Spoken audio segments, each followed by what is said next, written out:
So that's what I'm doing. Now, this is a very interesting election we're coming to. I don't know, I saw Michelle at the reception last night in Portland. Did anybody else? That was, for those of you who missed it, that was in the top 3 political speeches I've ever heard from anybody. She was fabulous.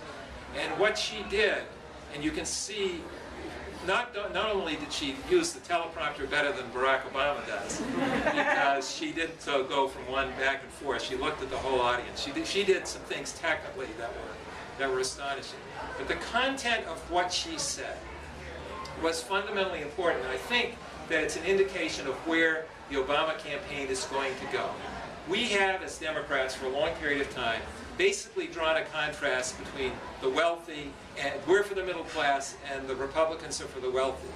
It's not that they're not going to say that going forward, but she's saying, and the president, I'm sure, will be saying something else. It will be who, and it's in her question, who are we? Who are we? And who do we want to be? Because what she's getting right, and she says, for example, along these themes, we are our brother's keeper. We are our sister's keeper. When people get in trouble, we help them because we're Americans.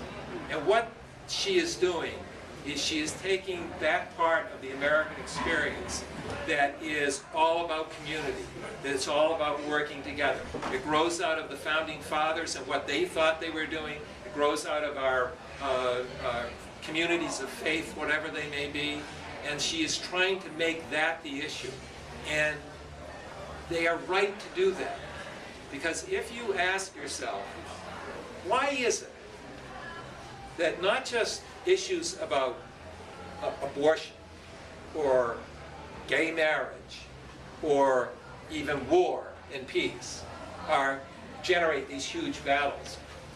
Just the things that used to be easier to compromise, the budget, didn't used to be that hard. You take care, you sort of cut deals and come up with a compromise. Now that is a no holds barred, absolutely fundamental battle, as you saw from the debt ceiling struggle, where Republicans in the House were willing, essentially, in our view, to bring down the economy rather than have 1 penny more of taxes, and if they didn't get exactly everything they wanted in terms of spending reductions. Why is it that even that is a struggle?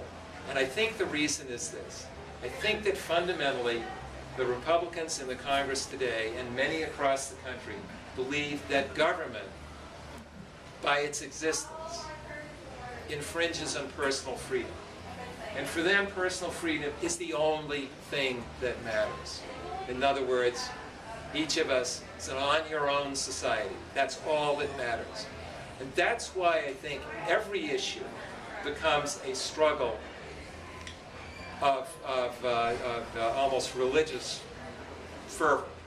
Because any increase, if they do anything to deal with climate change or expand health care coverage, that is making government bigger, and therefore it's wrong. And so, this is a way of thinking that I think is terribly destructive to the country.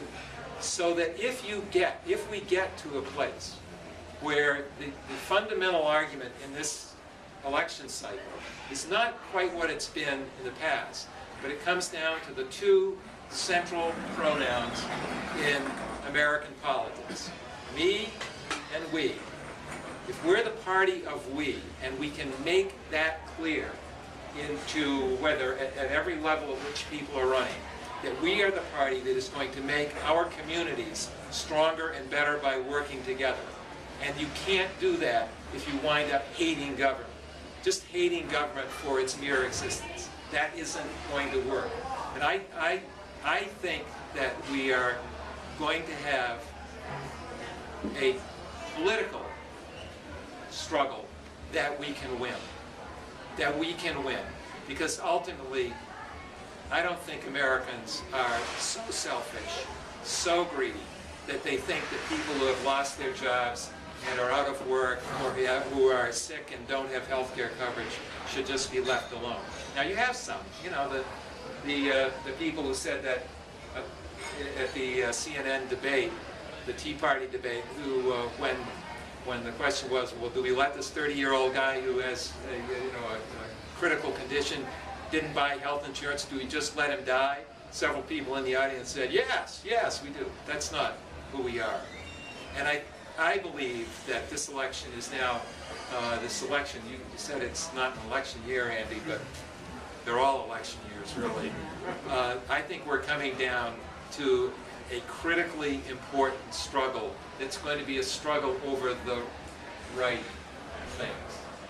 And it's an election cycle that we could do well at. We need the economy to pick up, but we could do really well. It's going to take a lot of work, and I guess that's what I will leave you with. When I stopped being a member of Congress, I found I would get to Saturday, and Diana and I would say, well, what shall we do tonight? It was an astonishing change. We didn't have to schedule Saturday nights through my campaign or congressional schedule.